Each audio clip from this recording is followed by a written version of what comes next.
Lemmy Kilmister, Motorhead. Before finding fame, he worked as a roadie and personal gear handler for Jimi Hendrix himself in the late 1960s.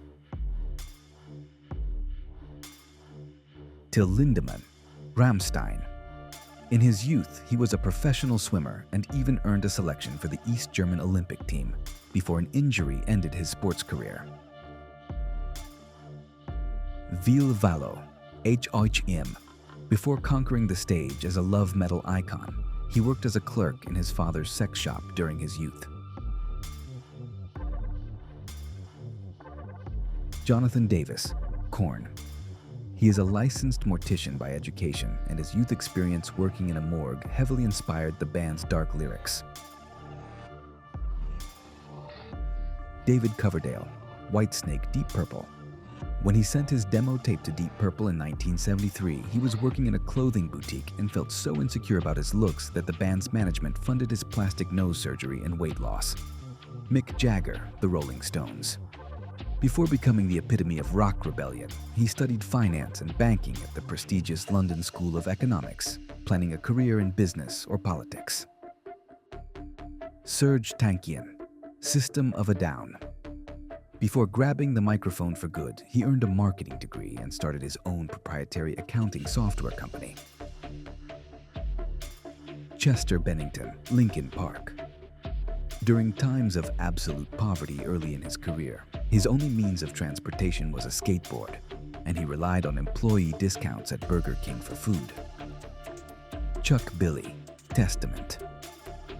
At the very start of his musical journey, he played guitar and only took over the microphone by accident when the original singer left and nobody else could sing.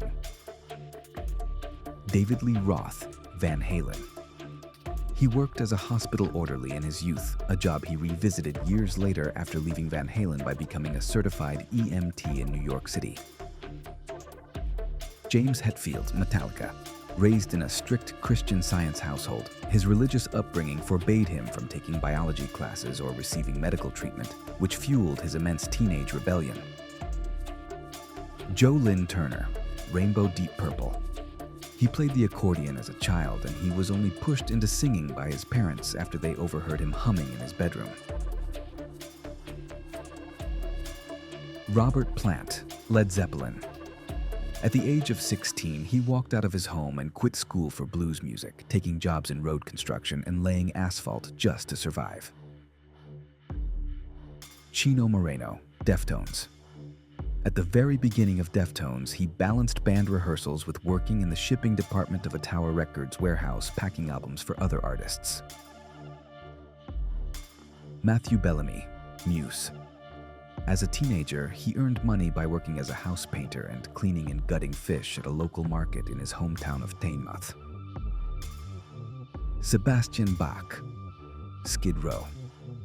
He was discovered by Skid Row's manager while singing at the wedding of famous rock photographer Mark Weiss, where he completely stole the show from the newlyweds.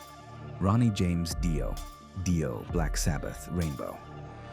He began his musical career in the 1950s, playing trumpet and bass in rockabilly bands, developing his powerful voice entirely through breathing exercises for those instruments without ever taking a singing lesson. Rob Halford, Judas Priest. Before earning the title of Metal God, he worked as a theatrical lighting assistant, which sparked his lifelong love for dramatic stage production. Thank you for subscribing to my channel. Don't forget to check out my other videos. Have a nice day.